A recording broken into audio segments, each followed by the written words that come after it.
paz do Senhor, meus amados irmãos, estamos nós outra vez aqui com vocês, Pastor Jean, Igreja do Nazareno, e nós estamos mais uma vez aqui com o nosso pastor, o André, Pastor André, da Igreja do Nazareno, lá no bairro Equatorial. Seja bem-vindo mais uma vez, pastor. Obrigado por mais uma oportunidade de estar aqui. Amém.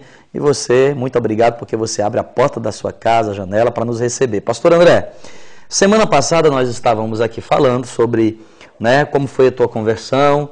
Então, quem não assistiu aqui, o pastor André, aos 14 anos, ali estava envolvido com os galirosos, também com drogas, vinha de uma família destruída, o pai batia, ele tinha ódio do pai ao ponto de querer fazer bobagem.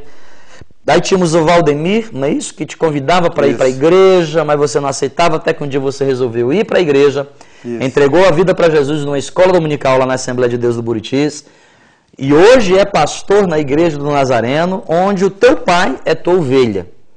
É isso, não é verdade? Mas o irmão falou para mim que entre a tua conversão aos 14 anos e logo um tempo depois, você teve ali dificuldades com a vida cristã. Conta pra gente o que é que aconteceu, pastor André. Houve um tempo na minha vida que eu me desviei, né? Se desviou. Tinha quantos anos? Eu tinha uns 22 anos, né? Aconteceu que tive um relacionamento, casei, né? Tudo como manda a palavra do Senhor, né? Namorei, noivei, casei, e com 2 anos de casado, o casamento não deu certo. Houve uns problemas, houve umas dificuldades. E acabei me separando. Né? Não tenho nenhum problema de falar sobre isso. Né? Porque eu acho que a gente tem que ser transparente, eu acho que a gente tem que, de fato, demonstrar quem somos, né? Quem de fato somos nós, e aconteceu isso comigo. Até porque a separação, pelo que você me contou, não foi culpa sua, né? Aconteceu uma situação em que você acabou ficando só. Na verdade, eu tive um casamento meio difícil, né? Planejei algo que não esperava acontecer, que era uma separação, né? Casei com a jovem da igreja, né? Tive uma filha com ela, Anderlane, hoje tem 17 anos, que também tem uma filha, hoje sou avô, né? E passei mais ou menos 8 anos desviado, afastado. Né? E voltei para a bebedeira, voltei, né, a fazer coisas erradas. Mas você era meio esquentadinho ou não? Eu era muito esquentado. Quando você bebia, alguém chegava para você, falava umas coisas, o que você fazia? Meu Deus do céu, eu partia para cima. Partia para cima, né? Partia para cima? Partia para cima, não levava desaforo para casa. Entendi. Né? Até porque meu pai sempre ensinou, né? Uma coisa que o meu pai sempre ensinava para mim, que se eu brigasse na rua, eu tinha que bater, porque se eu apanhasse, eu apanhava de novo em casa. Teu pai era, então, bom mesmo, hein? Eu desde pequeno eu fui muito briguento, principalmente na escola. Mas só um parênteses aqui, você que é pai, não vai ensinar isso pro teu filho não, hein? Ensina não. Ensina não, né? Porque tem gente que diz assim, se apanhar na rua, eu cheguei em casa, apanha também. Isso não é ensinamento que se faça, né? Não é ensinamento. Porque nós somos cristãos e a Bíblia diz que se alguém bater num lado, a gente tem que fazer o quê? Virar o outro. Mas você estava desviado. Se alguém batia no teu rosto, o que você fazia? Não, eu partia para cima, não levava desaforo para casa não. Resolvia ali naquela hora. Resolvia na hora. Né? Mas o Senhor, né, sempre foi bondoso comigo, porque nunca deixou que nada de mal acontecesse comigo. Sempre te protegeu. Sempre me protegeu, né? Mesmo afastado dos caminhos do Senhor, Deus sempre guardou, né? Houve situação na minha vida que aconteceu desviado, que eu não entendia na época, hoje eu entendo que era a mão do Senhor me guardando, a mão de Deus me protegendo, porque Deus tinha algo ainda preparado, algo reservado para a minha vida, então Ele me guardou, né? Me protegeu e não aconteceu nada de mal comigo. Glória a Deus. Ficou quanto tempo desviado, André?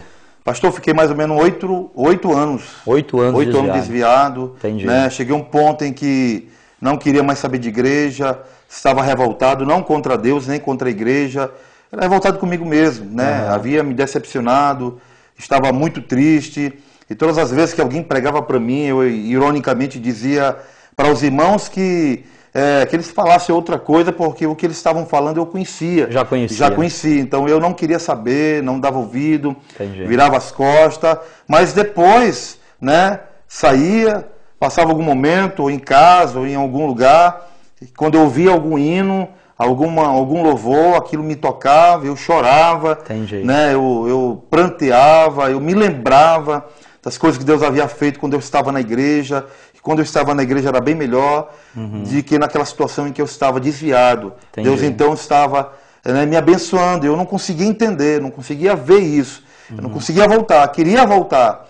Né? A vontade dentro de mim queria, de fato, me levar para os caminhos do Senhor novamente.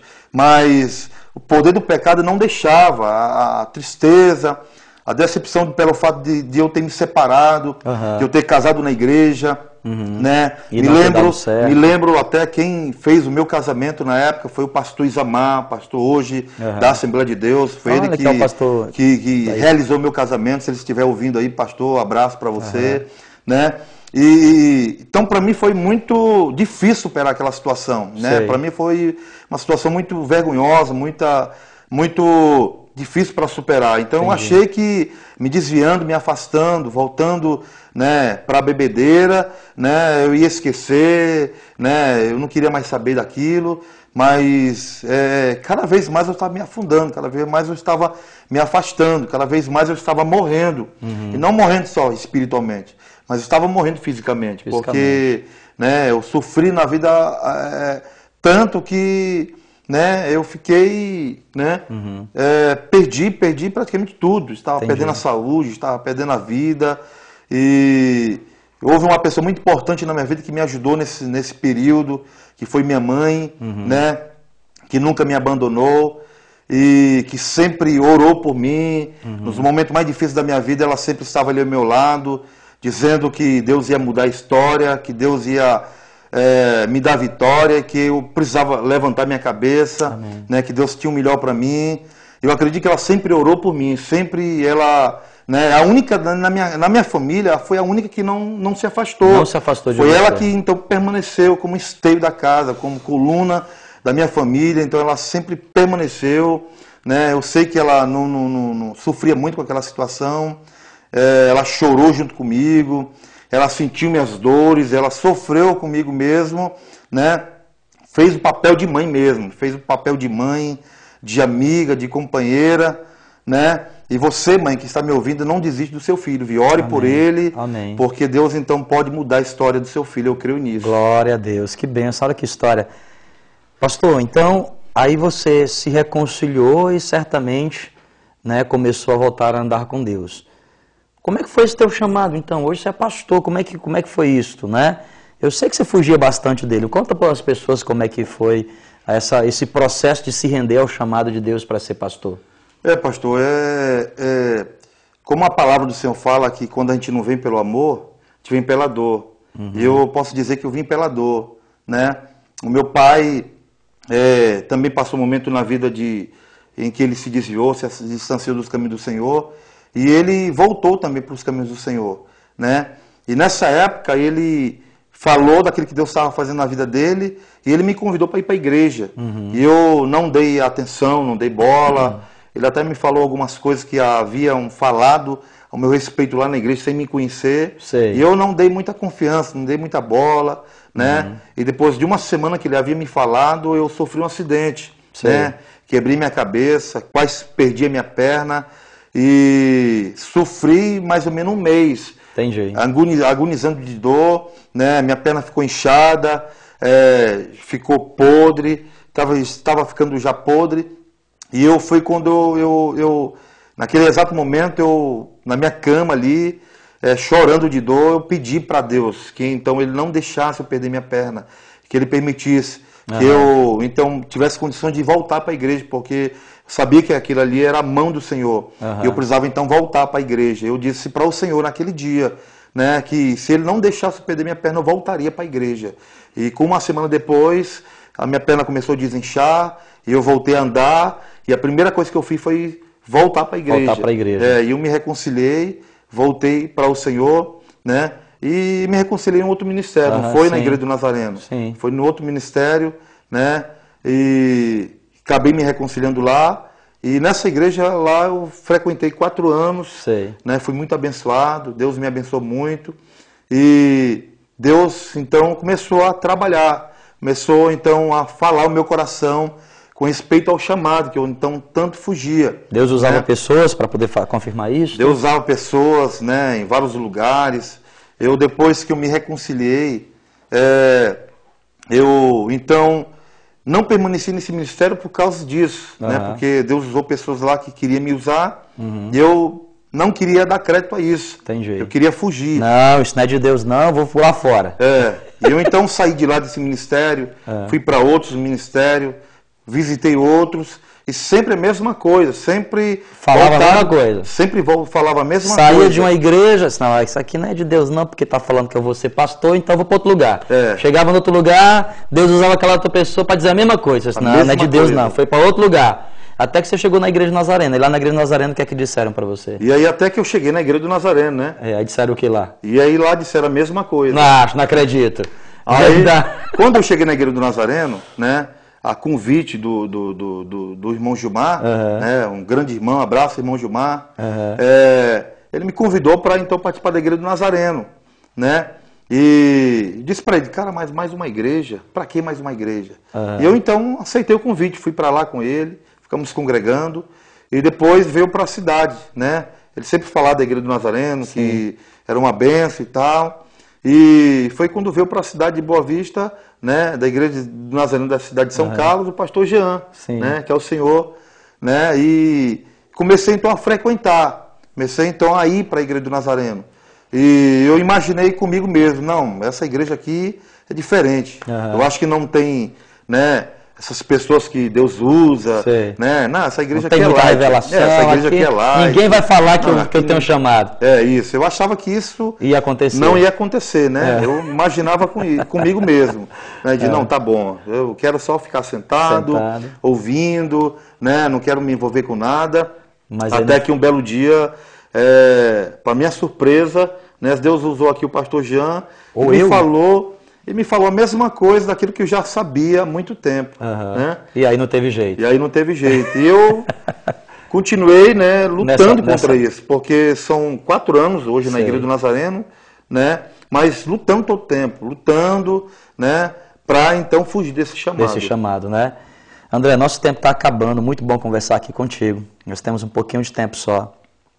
Que palavra você poderia deixar aqui no final para esse irmão ou essa irmã que estava que nem você, sabe? Eu vou sair dessa igreja, eu vou para outra igreja, que essa igreja aqui está falando que eu não gosto. Eu vou para aquela outra igreja acolá. Aí chega lá na igreja, a igreja fala a mesma coisa e ela não gosta. E fica pulando igual um macaco, fica pulando de galho em galho. O que é que você tem para dizer para essa pessoa em nome de Jesus? Meu irmão, o que eu tenho a dizer para você é que não tem jeito. Se você tem o chamado de Deus, não importa onde você esteja, Deus sempre vai usar pessoas para falar para você sobre o chamado. Porque aquilo que Deus escolheu, aquilo que Deus chamou, né, Ele vai cumprir em qualquer lugar que você esteja. Qualquer lugar que você vá, Deus vai usar pessoas. Mesmo que você esteja lá na sua casa. Não, vou ficar aqui em casa. Deus vai mandar alguém lá na sua casa para lhe falar sobre o chamado. Se Deus tem um propósito na tua vida, né, não importa o que você esteja passando, talvez você sofreu alguma decepção na vida, alguma frustração, né, e talvez você esteja aí sentado achando que tudo acabou, né? O seu ministério acabou, o seu chamado acabou, né? Pelo contrário, né? Deus, Ele é fiel para cumprir com o seu propósito, com a sua palavra, com as promessas que Ele tem na sua vida. Se Ele tem promessa, se você tem promessa de Deus, ela vai se cumprir. Não tem jeito. Glória a Deus, pastorzão. Muito bom te receber aqui esses 2 dias. Obrigado porque você veio nos dar essa entrevista e nos abençoa aqui, viu? Amém. Deus te abençoe. Obrigado também pelo convite. Amém. Amém. E você que está aqui nos assistindo, muito obrigado porque você nos permite entrar até a tua casa. Quem sabe você é uma pessoa que, como o pastor André, que vivia uma vida numa família não bem estruturada, que vivia uma vida de submundo, mas que entregou a vida para Jesus e hoje é um canal de bênção para abençoar outras famílias e outras pessoas. Você que está fugindo de um chamado de Deus, meu irmão, não fuja, viu, Jonas? Ô, Jonas, não foge não, Jonas, porque não tem jeito.